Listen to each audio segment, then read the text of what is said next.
तो कहानी के शुरू में हमें कुछ स्टूडेंट्स को दिखाया जाता है जो अपने काम की वजह से रात तक स्कूल में ही रुके हुए थे। ये सभी दोस्त थे। काम करते हुए अचानक लाइट चली जाती है, तब बोर हो रहे थे। तब शिनोसाकी एक कागज की गुड़िया बनाकर कैंडल लाइट में इन सबको एक कहानी सुनाती है। एक छोटी बच्ची की कहानी जो एक एलिमेंट्री स्कूल से गायब हुई थी। असल में लोगों का मानना था कि वो स्कूल ही कर्स था, जहाँ पहले एक नर्स का अजीब तरीके से मर्डर हुआ और फिर 3 बच्चे एक ही दिन में गायब हो गए, जिनमें से 2 की लाश कुछ दिन बाद स्कूल से ही मिली और एक बच्ची आज तक गायब है। कोई नहीं जानता कि वो कहाँ गई। शिनोसाकी कहती है, इंटरेस्टिंग बात ये कि हमारे स्कूल उसी एलिमेंट्री स्कूल को तोड़कर बनाया गया है। उसके ही कहते ही यहाँ लाइट भी वापस आ गई। तभी उनकी टीचर भी वहाँ आ गई। इन सभी बच्चों को घर जाने का कहते हैं। जाने से पहले शिनोसाकी सबसे कहती है, अरे रुको, उस कहानी से जुड़े रिचुअल को तो समझाओ। माना चाहता है कि अगर उस गायब हुई लड़की की डॉल बनाकर कुछ स्पेल्स बोले जाएं और फिर उस डॉल को एक साथ पकड़कर फाड़ दिया जाए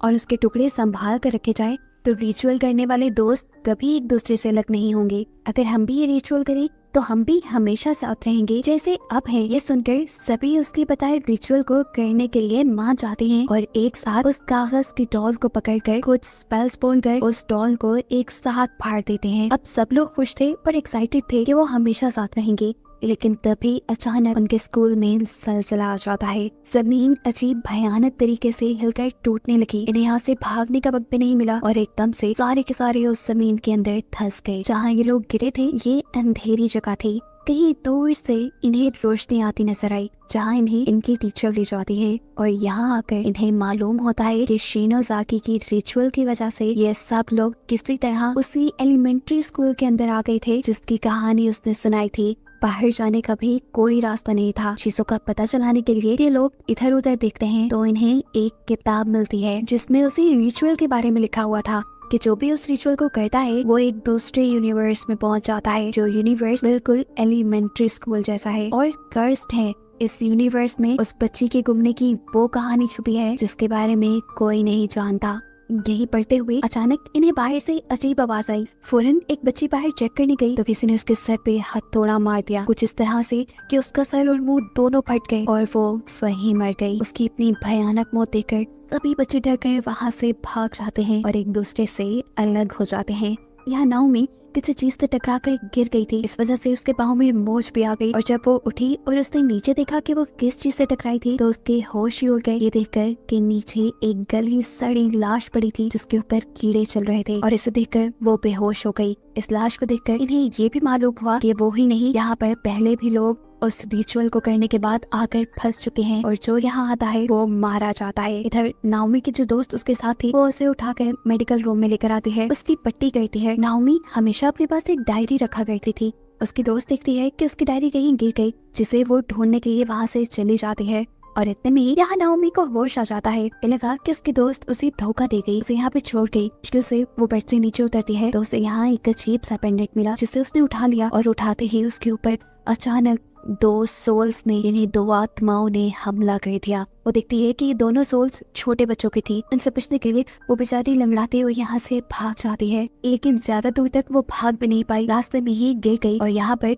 उसे उसकी दोस्त भी मिल गई। अब क्योंकि नाओमी को लग रहा था कि पहले उसकी दोस्त उसे छोड़ के भागी है, इसीलिए नाओमी उसे बहुत बुरा भला कह देती है, उसकी मदद भी नहीं लेती और दुखी होकर उसकी दोस्त वहाँ से भाग जाती है। उस दूसरी लड़की के यहाँ से जाते ही अब नाओमी को अजीबो गरीब आवाज सुनाई देने लगी थी, जिसे सुनते हुए उसके कानों में दर्द होने लगा और फिर वो बेहोश हो गई। दूसरी तरफ अब हमें सातोशी और उसकी बहन को दिखाया जाता है जो जब हॉलवे में भाग रहे थे तो तब उन्हें हॉलवे में बहुत सारी लाशें दिखाई दी। सातोशी की बहन ये देखकर बहुत ज्यादा डर गई। अब उसे वॉशरूम जाना था। सातोशी उसे लेकर वॉशरूम में जाता है लेकिन फिर यहाँ से उसकी बहन गायब हो जाती है। वो बुरी तरह घबरा चुका था। अभी वो इस सदमे से बाहर निकला ही नहीं था कि उसके सामने एक सोल आ गई जिसके मुंह से खून निकल रहा था। इसे देखकर वो डर गया, उसने चीख मारी और वो सोल भी वहाँ से चली गई। यहाँ अब हम शिनोसाकी को देखते हैं जो अभी भी उसी किताब को पढ़ रही थी और यहाँ से बाहर निकलने का रास्ता ढूंढ रही थी।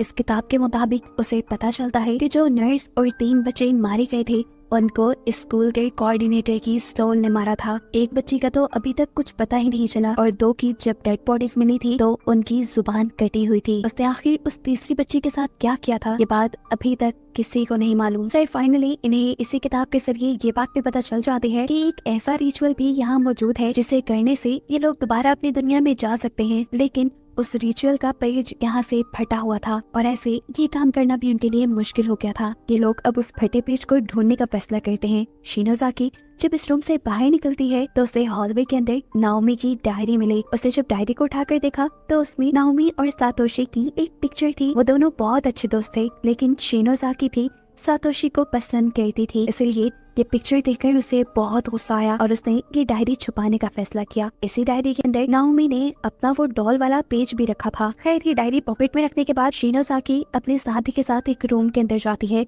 जहाँ उसे अपनी दूसरी क्लास फेलो नजर आई। वो क्लास फेलो यहाँ दो सोल्स से बातें कर रही थी, वो भी बिना डरे। उसने इन दोनों सोल्स को अपना दोस्त बना लिया था। वो चाहती थी कि जिस वजह से ये दोनों सोल्स इस दुनिया में फंसी हुई हैं, उस वजह को ढूंढकर वो इन दोनों सोल्स को आराम दे दे और इन्हें सोल्स की दुनिया में पहुंचा दे। यही बात वो शिनोज़ाकी और उसके साथी को भी बताती है। उसका साथी उन दोनों सोल्स को देखकर बुरी तरह डर चुका था। वो इस लड़की से कहता है दूर हटो इन सोल से, और ये सुनकर उन दोनों सोल्स को गुस्सा आ जाता है और वो अपना गुस्सा अपनी ही दोस्त यानी इस लड़की के ऊपर उतार देते हैं और उसे उठाकर दीवार के ऊपर इस तरह से मारते हैं कि उसकी बॉडी के टुकड़े टुकड़े हो जाते हैं और सारे के सारे टुकड़े दीवार के साथ ही चिपक जाते हैं। ये देखकर तो जैसे इन दोनों को भी होश नहीं रहा था। सीन कट होकर हमें नाओमी को दिखाया जाता है जो हॉलवे के अंदर बेहोश हुई थी और अब जब उसे होश आया तो वो वॉशरूम में थी। उसने सामने देखा तो वहाँ उसकी दोस्त की डेड बॉडी लटकी हुई थी। ऐसा लग रहा था कि जैसे उसने सुसाइड की हो। ये देखकर वो बुरी तरह डर गई। उसे समझ नहीं आ रही थी कि उसके दोस्त के साथ क्या हुआ। वो अब अपने आप को कसूरवार ठहराने लगी थी कि उसने अपनी दोस्त को इतनी बुरी तरीके से ट्रीट किया था कि उसने दुख में अपनी जान ही ले ली। शौक में काफी देर तक वो वॉशरूम में ही बैठी रही और तब सातोशी उसके पास आया जो पहले अपनी बहन के इस वॉशरूम में गुमने की वजह से डरा हुआ था। वो देखता है कि नाओमी के पाँव पे चोट लगी थी, वो चल नहीं पा रही थी, इसलिए वो उसे उठाकर आगे बढ़ता है। यहाँ इनका एक और क्लास फेलो अब उस रूम में आता है जिस रूम में उन सोल्स ने एक लड़की को दीवार पे मार के मार दिया था। लड़की के जिस्म के टुकड़े और खून को दीवार पे लगा देखकर वो पागल हो गया। शिनोज़ाकी और उसका साथी अब एक अजीब से कमरे में पहुंचे थे जहाँ एक फ्रिज और कुछ टेप्स रखी थी। फ्रिज के अंदर उन्हें कुछ जुबानें मिलती हैं और वो समझ जाते हैं ये जुबानें उन्हीं बच्चों की हैं जिनकी सोल्स को उन्होंने देखा है। उनको लगता है क्या करें वो ये जुबानें उन बच्चों को दे देंगे तो वो लोग पूरे हो जाएंगे और ऐसे वो सोल्स अपनी दुनिया में यानी सोल्स की दुनिया में चली जाएंगी। अब यहाँ पर हम सातोशी की बहन को देखते हैं जिसके पीछे स्कूल के प्रिंसिपल की सोल पड़ चुकी थी, जिससे बचने के लिए वो एक रूम में छुप जाती है और उसी रूम में उस प्रिंसिपल की सोल को वो पागल हुआ लड़का दिख जाता है जिसे गुस्से में वो कुछ इस तरह से मारता है कि उसका सर बिल्कुल क्रैश ही हो गया। और ये देखकर सातोशी की बहन बुरी तरह डर गई। इससे पहले कि वो चिल्लाती थी यहाँ पर एक छोटी लड़की आकर उसे यहाँ से बचा के ले जाती है। अब सीन कट होकर हम दोबारा सातोशी और नाओमी को देखते हैं जो चलते हुए उसी रूम तक आ गए थे जहाँ पर शिनोज़ाकी भी थी। इस रूम से शिनोज़ाकी को जो टेप मिली थी वो उसे सातोशी को दे देती है जो उसे जब कंप्यूटर में चलाकर प्ले करता है तो इन्हें मालूम होता है कि ये वीडियो उसी ने बनाई थी जिसने वो रिचुअल वाली बुक लिखी थी। पहले उस राइटर की किताब में उस बच्ची के गायब होने के बारे में नहीं बताया गया था और वही कहानी मुकम्मल करने के लिए वो भी वही रिचुअल करके इस दुनिया में दोबारा आया था, क्योंकि वो जानता था कि वो छोटी बच्ची की कहानी जानने के बाद दोबारा रिचुअल करके अपनी दुनिया में वापस चला जाएगा। लेकिन अफसोस कि यहाँ आते ही उसके एक साथी को प्रिंसिपल ने हथौड़े से मार डाला, जिसे देखकर ये चारों बच्चे बहुत ज्यादा डर जाते हैं। इसके बाद वो राइटर बताता है कि मैं ये रिचुअल पूरा नहीं कर पाऊंगा क्योंकि इस रिचुअल पूरा करने के लिए इस दुनिया में जितनी भी सोल्स फंसी हुई हैं उनको आजाद करवाना जरूरी है, जो मैं नहीं कर पाया। उसके हाथ में इस टाइम वही पेज था जिसके अंदर दोबारा असल दुनिया में वापस जाने का रिचुअल था। वीडियो के आखिर में वो राइटर मारना चाहता है, लेकिन इसी वीडियो के जरिए आखिर सातोशी उस कागज का पता चला ही लेता है। इन्हें अब वापस जाने वाले रिचुअल का तरीका मिल गया था। इन्हें अब उस कागज की डॉल के वो सारे टुकड़े चाहिए थे जिन्हें फाड़ कर ये लोग यहाँ तक पहुँचे थे। यहाँ सभी लोगों के पास अपने अपने टुकड़े मौजूद, लेकिन नाओमी के पास नहीं था क्योंकि नाओमी ने अपना कागज का टुकड़ा अपनी डायरी में रखा था और उसकी डायरी तो गुम हो गई थी। लेकिन किस्मत से वो डायरी तो शिनोज़ाकी को ही मिली थी। अब शिनोज़ाकी नाओमी को एक कागज का टुकड़ा दे देती है, ये कहते हुए कि ये उसी डॉल का फटा हुआ टुकड़ा है। हालांकि हमने देखा कि वो झूठ कह रही थी। उसने ऐसा इसलिए किया क्योंकि वो नाओमी से जलती है, क्योंकि सातोशी नाओमी को चाहता है और शिनोज़ाकी सातोशी के साथ रहना चाहती है। वो जानती थी कि अगर नाओमी का टुकड़ा नकली होगा तो वो असली दुनिया में भी नहीं जा पाएगी और ऐसे फिर शिनोज़ाकी और सातोशी दोनों साथ रहेंगे। खैर, ये टुकड़ा देने के बाद अब शिनोज़ाकी चाहती है अपने साथी के साथ उन दोनों सोल्स के पास जिनकी टंग उन्हें फ्रिज से मिली थी। ये टंग्स लेते ही वो दोनों सोल्स खुश हो जाती हैं। ऐसे उनकी बॉडी पूरी होते ही स्कूल के अंदर लाइट तो आ जाती है, लेकिन शिनोज़ाकी और उसका साथी देखते हैं कि वो सोल्स आजाद नहीं हुई थी, वो इस दुनिया से गायब नहीं हुई थी। यानी इसका मतलब कि अभी भी कोई चीज ऐसी थी जो इन सोल्स को परेशान कर रही थी। शिनोज़ाकी के पूछने पर ये सोल्स शिनोज़ाकी को हाथ लगाकर एक वीएन दिखाते हैं, जिसमें वो देखते हैं कि इन दोनों छोटे बच्चों को स्कूल के डायरेक्टर की सोल ने नहीं मारा था, बल्कि उस छोटी बच्ची की सोल ने मारा था, जिसके बारे में इन्हें पता चला है कि वो गायब है। सिर्फ यही नहीं, वो बच्ची अभी भी लोगों को मारती जा रही थी और इस दुनिया का कर्ज खत्म करने के लिए इन्हें उस बच्ची की सोल को रोकना था। शिनोज़ाकी अपने साथी के साथ मिलकर उस बच्ची की सोल को रोकने के लिए जाती है, जहाँ हमें देखने को मिलता है कि उस बच्ची की सोल पहले ही सातोशी की बहन को पकड़ चुकी है। उसने सातोशी की बहन को बेड से लिटाकर उसके हाथ पांव बांधे हुए थे। वो पहले एक अम्ब्रेला को सातोशी की बहन के जिस्म में स्टैब करती है और फिर कैंची से उसकी जुबान भी काट देती है। जितनी देर में शिनोज़ाकी और उसका साथी यहाँ पहुँचे थे, उस बच्ची की सोल ये सारा काम कर चुकी थी और ये देखकर शिनोज़ाकी सुन रह गई। होश में आने पर शिनोज़ाकी फौरन सातोशी की बहन को उठाकर वहाँ से भागती है और हम देखते हैं कि पीछे से उस बच्ची की सोल हंस रही थी, जैसे वो ये काम करके बहुत खुश हुई हो। शिनोज़ाकी और उसके साथी का अब सामना हो जाता है डायरेक्टर की सोल से, जो अब शिनोज़ाकी को मारना चाहता था, लेकिन शिनोज़ाकी का साथी उसे बचाने के लिए उस सोल का सामना करता है और यहाँ खुद ही सोल से मार खा लेता है। उसको रास्ते से हटाने के बाद ये सोल दोबारा शिनोज़ाकी की तरफ बढ़ी तो एक और मर्तबा उसका साथी हिम्मत करते हुए पास पड़ी एक स्टिक लेकर उठा और उसने उस सोल के जिस्म के अंदर स्टैब कर दिया। ऐसे वो सोल मर गई और शिनोज़ाकी भी बच गई, लेकिन अफसोस कि वो नहीं बच पाया क्योंकि पहली सोल ने जो उसके ऊपर हमला किया था उसकी वजह से वो अब मारा गया। अब सीन कट होकर हम सातोशी और नाओमी को देखते हैं, जिनके सामने उस ईवल बच्ची की सोल आ चुकी है। इसको देखकर ये दोनों ही डर गए थे। सातोशी डरकर यहाँ से भाग जाता है, लेकिन नाओमी भाग नहीं पाती और वो जाकर एक रूम में छुप जाती है। इस रूम के अंदर बहुत सारे सीसीटीवी कैमरास की फुटेजेस थी। इनको देखकर नाओमी को अपनी दोस्त की याद आती है जो वॉशरूम में मारी गई थी। वो अब उसकी मौत की वजह जानने के लिए सीसीटीवी की फुटेज जब रिवाइंड करती है तो ये देखकर उसके होश उड़ गए कि उसने खुद अपनी दोस्त को मारा था। इसलिए नहीं कि उसकी दोस्त ने उसे धोखा दिया था, बल्कि इसलिए कि उस ईवल बच्ची की सोल ने नाओमी को पूरी तरह पोजेस कर लिया था, यानी अपने काबू में कर लिया था। इसी के चलते नाओमी ने अपनी दोस्त को मार डाला। ये देखकर वो बुरी तरह रोने लगी। उसे अफसोस हो रहा था कि वो कैसे अपनी जान से प्यारी दोस्त को मार सकती है। रोते हुए वो अपनी दोस्त से माफी मांगती है और उसे कहती है, मैं तुम्हें कभी नहीं मारना चाहती थी, लेकिन नहीं जानती मैं मेरे से ये सब कैसे हो गया।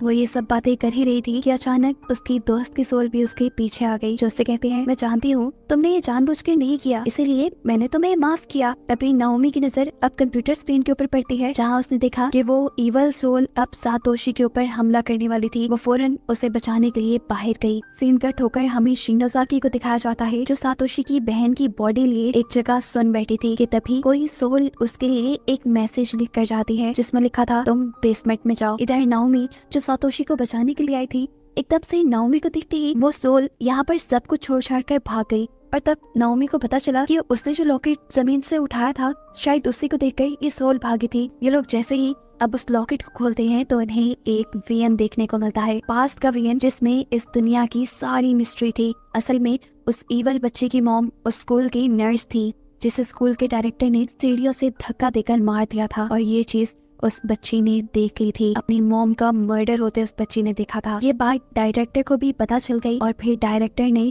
उस बच्ची का भी गला घोट के उसे भी मार डाला। फिर ये दोनों मर्डर्स छुपाने के लिए डायरेक्टर ने इन दोनों की डेड बॉडीज को बेसमेंट में छुपा दिया था और बस उसी दिन से उस बच्ची की सोल स्कूल के अंदर भटकने लगी थी और कर्ज की शुरुआत हुई थी। आहिस्ता आहिस्ता करके उस बच्ची का गुस्सा इतना बढ़ गया कि उसके गुस्से की वजह से यहाँ एक पैरेलल यूनिवर्स बन गया। ये कहानी जानने के बाद नाओमी ये बात तो समझ जाती है कि अगर ये लोग उस बच्ची की सोल का गुस्सा ठंडा कर लेंगे तो ये सब कुछ ठीक करने में कामयाब हो सकते हैं। खैर, ये लोग अब दोबारा प्रेग्नेंट में दिखते हैं और इनका वेन कंटिन्यू हो जाता है, जहाँ ये लोग दिखते हैं कि मरने के बाद उस बच्ची की सोल डायरेक्टर को बहुत ज्यादा तंग करने लगी थी, इसीलिए डायरेक्टर ने बेसमेंट में जाकर उस बच्ची की जुबान को ही काट दिया और इसी चीज का बदला लेने के लिए अब ये बच्ची जिसको भी मारती है उसकी जुबान काट देती है। खैर अब ये दोनों ये मामला सुलझाने के लिए बेसमेंट में जाते हैं, जहाँ इन्हें शिनोज़ाकी भी मिली। ये लोग वहाँ जाकर उस बच्ची की लाश को जैसे ही देखते हैं तो एकदम से वो लाश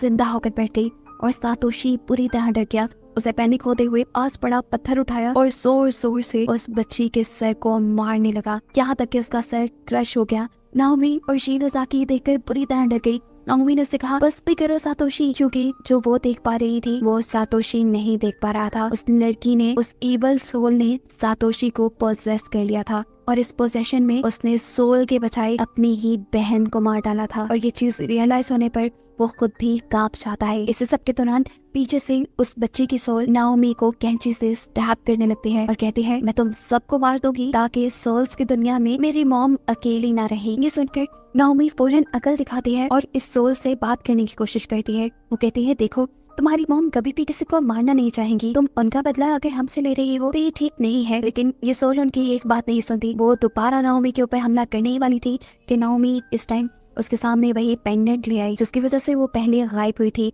इस पेंडेंट के खुलने पर हमने देखा कि इस पेंडेंट में उस बच्ची और उसकी मॉम की फोटो थी। इस पेंडेंट को देखते ही वो सोल इमोशनल हो जाती है और तभी उसे अपनी मॉम याद आती है और मॉम की याद आते ही उसे फील होता है कि उसकी मॉम उसे पीछे से गले लगा रही हैं। अपनी मॉम के प्यार का एहसास मिलते ही उस लड़की का सारा गुस्सा खत्म हो चुका था और गुस्से के खत्म होते ही वो कर्ज खत्म होते ही अब ये दुनिया भी टूटने लग जाती है। इससे पहले कि दुनिया पूरी तरह खत्म हो जाती, इन्हें यहाँ से बाहर निकलना था। नाओमी सातोशी को थप्पड़ मारकर उसे जगाती है और यहाँ से भागने को कहती है। ये लोग उस पेज को ढूंढते हैं जिसके रिचुअल के जरिए ये लोग अपनी दुनिया में वापस जा सकते थे। तीनों ही अब इनकांटेशन करते हैं, यानी रिचुअल का उलट करते हैं और अपनी दुनिया में वापस जाने के लिए अपने पास मौजूद उस डॉल के पेजेस को मिला देते हैं। ऐसा करते ही जमीन जोर से हिलती है, इन्हें तेज रोशनी दिखाई देती है और फाइनली ये लोग अपनी दुनिया में, अपने स्कूल में पहुंच जाते हैं। दुनिया में आते ही सबसे पहले हमें नाओमी को दिखाया जाता है। हालांकि उसके पास तो पेपर भी नकली था और साथ ही हम शिनोज़ाकी को भी बैठा हुआ देखते हैं। इन दोनों ने ही दूसरे यूनिवर्स में सातोशी का हाथ पकड़ा हुआ था, लेकिन अब असली दुनिया में देखते हैं कि सातोशी का एक हाथ नाओमी के हाथ में है और दूसरा हाथ सातोशी के हाथ में, और वो खुद इस असली दुनिया में नहीं आ पाया। ऐसा इसलिए था कि सातोशी के पास असली गुड़िया का पेपर नहीं था। उसने शिनोज़ाकी को चालाकी करते हुए देख लिया था कि वो नाओमी को असली पेपर नहीं दे रही, इसीलिए उसने बहाने से अपना पेपर नाओमी के साथ चेंज कर लिया। ऐसे नाओमी असली दुनिया में आ गई। उसने अपने प्यार के लिए अपने आप को सैक्रिफाइस कर दिया और शिनोज़ाकी का सारा प्लान फेल हो गया, जिसके दुख में अब वो ये पूरी जिंदगी गुजार देगी कि उसने अपने ही जन्म में अपने प्यार को खो दिया। और बस यही दिखाते हुए ये कहानी यहाँ खत्म हो जाती है।